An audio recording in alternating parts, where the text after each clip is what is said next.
Good day everyone. Please subscribe, like and share these videos as widely as possible to help my channel grow. We continue with our reading today and we'll read from Genesis 16 in the King James 16:11 Bible. Now Sarai, Abram's wife, bare him no children, and she had an handmaid, an Egyptian whose name was Hagar. Where do you think she found this Hagar? Yes, in Egypt, where they never should have gone in the first place, right? Remember, God told them to go to the promised land, and when they got there, they just kept right on going, all the way to Egypt. Sometimes we arrive right in the middle of God's will for us, but then we keep right on going into something else. And you end up with something you should not have, like they ended up with Hagar. And today, Christians are beheaded for their belief.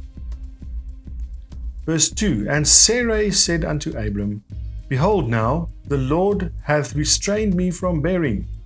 I pray thee, go in unto my maid, it may be that I may obtain children by her.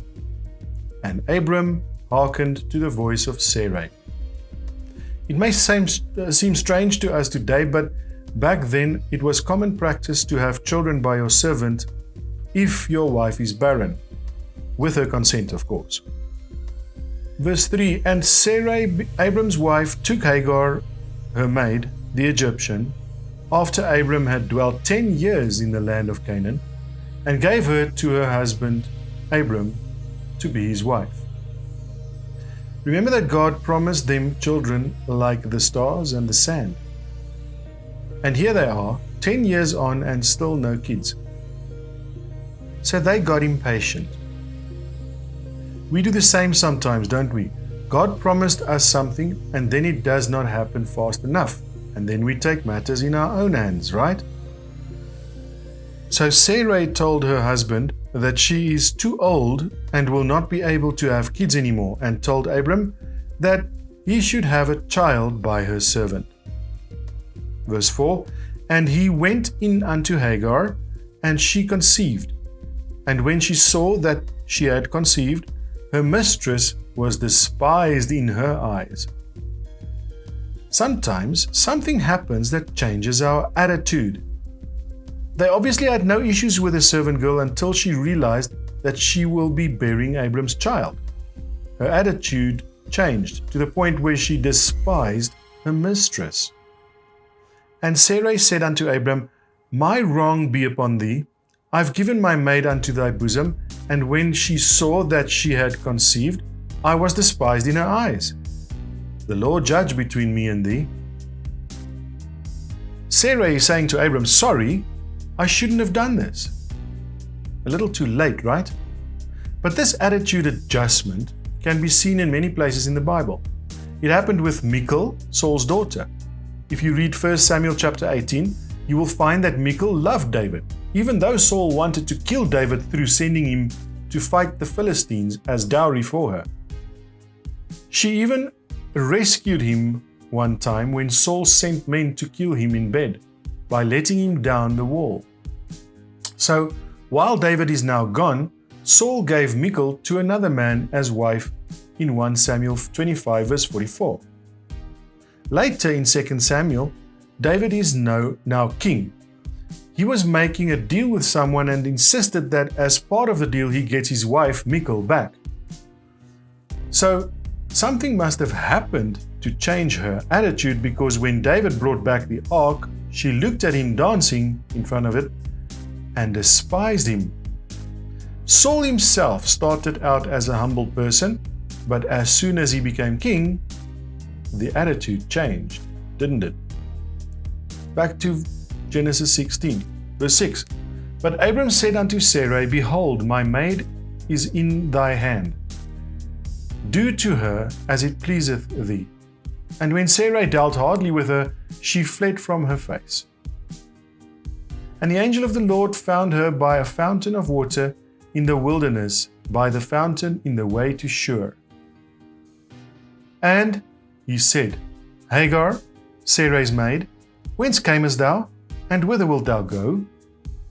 If you are running from God's will, This is a good question to ask. Where am I going to? And she said, I flee from the face of my mistress, Sarai.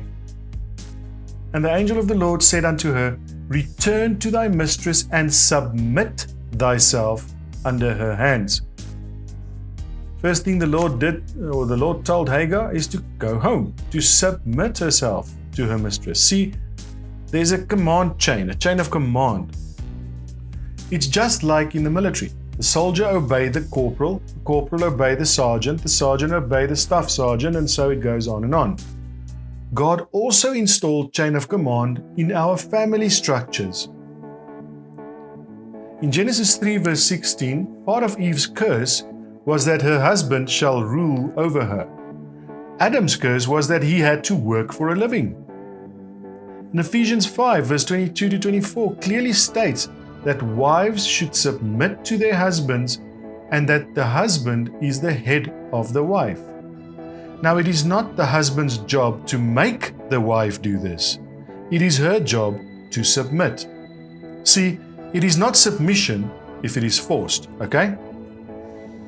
In verse 25, it also says that husbands should love their wives.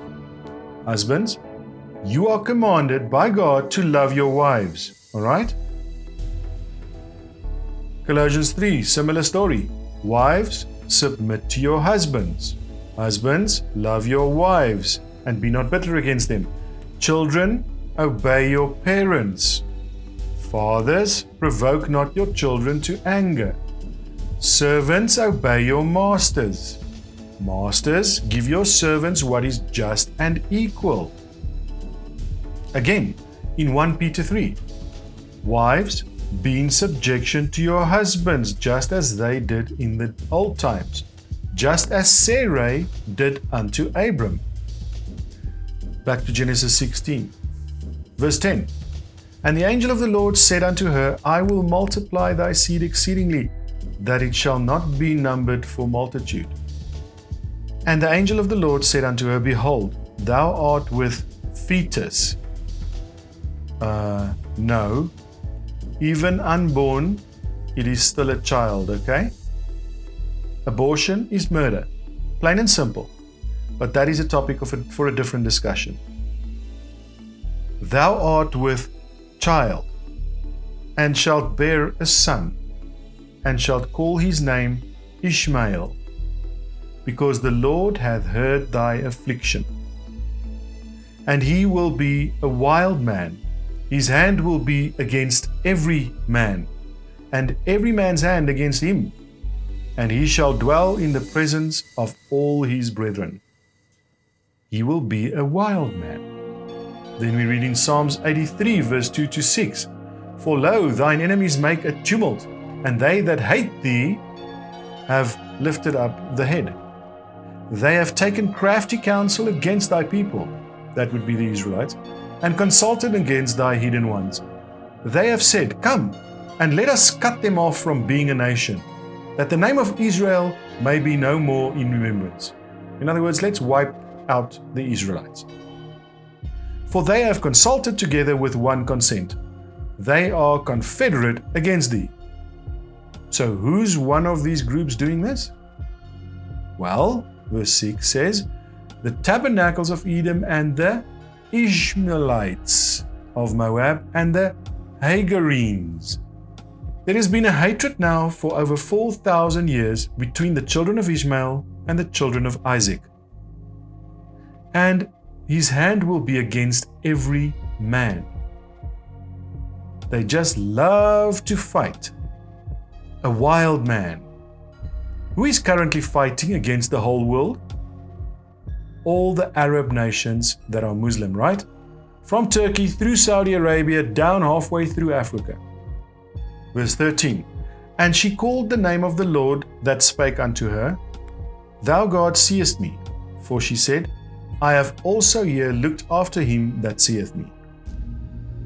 Wherefore the well was called Beer Lahai Roi. Behold, it is between Kadesh and Bered. And Hagar bare Abram a son, and Abram called his son's name, which Hagar bare him, Ishmael. And Abram was 86 years old when Hagar bare Ishmael to Abram. We sometimes try to do God's will in our own strength and do not wait for God to do it in His own time and when He is ready.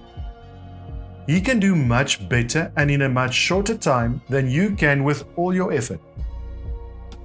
Abram and Sarai should have just trusted in the Lord and waited. The lesson here is that we should wait on God. Abram did not wait, and he did not stay in the promised land. He went down to Egypt on his own accord.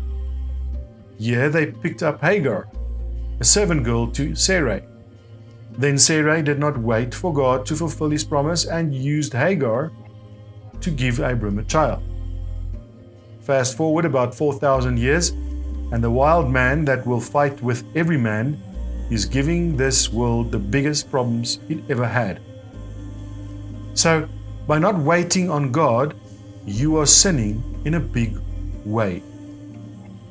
I'm preaching to myself here, as I'm also very impatient when it comes to waiting on God to help me. Unfortunately, this is all we have time for today. Please like, subscribe, and even comment on these videos. Share as widely as possible, as this will help my channel to grow. We have a Skype Bible study session at 6 p.m. South African Standard Time every Sunday night. If you are interested to join, please pop me an email. You can find it in the description. Don't forget to leave a donation. Instructions on how to do so will follow. God bless. Thanks for watching. If you enjoy our videos, please leave a like and subscribe.